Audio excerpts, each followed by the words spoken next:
Very quickly, I want to just talk about the chronic disease epidemic, because to me, arguably, this is the worst attack on the middle class in this country.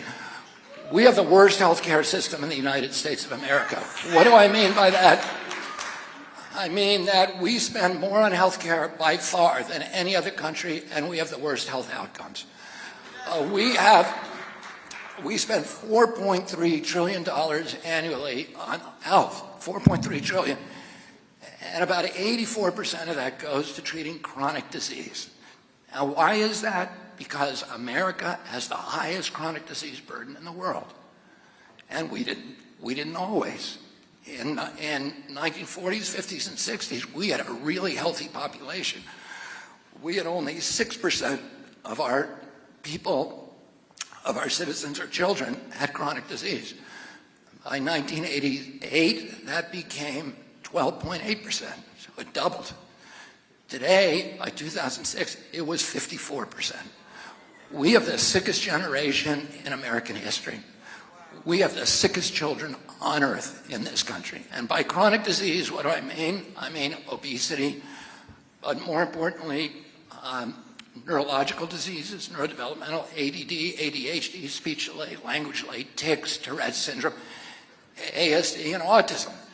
Autism went from 1 in every 10,000 people in my generation to 1 in every 34 kids today.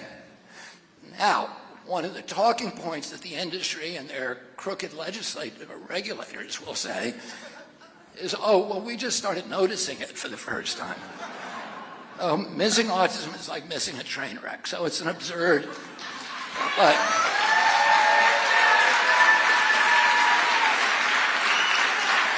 more importantly, there is study after study after study that shows that this epidemic is real. It is not the result of changing diagnostic criteria. It is not the result of better recognition. It is an epidemic.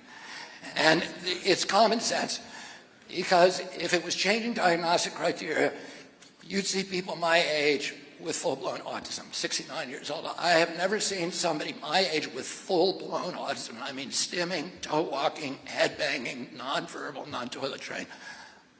And I've been around at the spear tip of people with intellectual disabilities my whole life. My aunt founded Special Olympics. I worked in it from when I was a kid. My cousin, my dear cousin Anthony Shriver, is the founder of Best Buddies. This has been in the DNA of my family. I spent 200 hours working at Wassahick Home for the Retarded in the Hudson Valley when I was a teenager. I haven't seen it. Somebody my age who looks like that, and yet in my kids' schools, there are many, many children who look like that. And why aren't we asking the question, what happened? Congress said,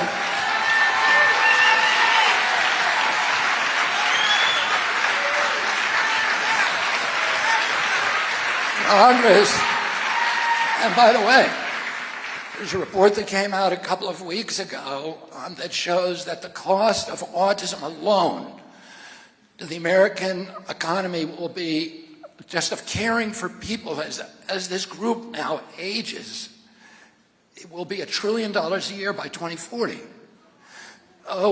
The Congress said to EPA, tell us what year the autism epidemic began.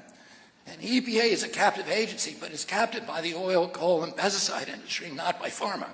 So it actually came out with an honest study. And EPA said it's a red line 1989. Oh, something happened in 1989, and we know that it is an environmental insult, because genes don't cause epidemics. And the only thing is, we just have to figure out what it is. There's a limited number of culprits of chemical toxins that became ubiquitous around 1989. And so, you know, that's something that NIH is a $42 billion budget. And by the way, it wasn't just those neurological disorders that started, and all these autoimmune diseases started. If you're my age, you never saw anybody with rheumatoid arthritis or juvenile diabetes when you were younger.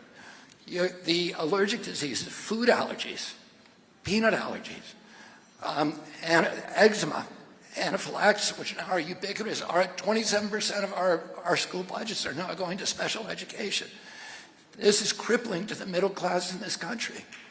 And we need to figure out what it is. And I can tell you this.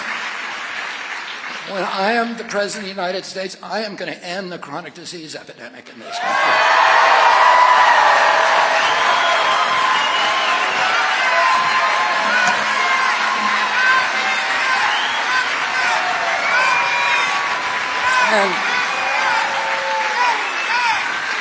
And if I have not significantly dropped the level of chronic disease in our children by the end of my first term, I do not want you to reelect me.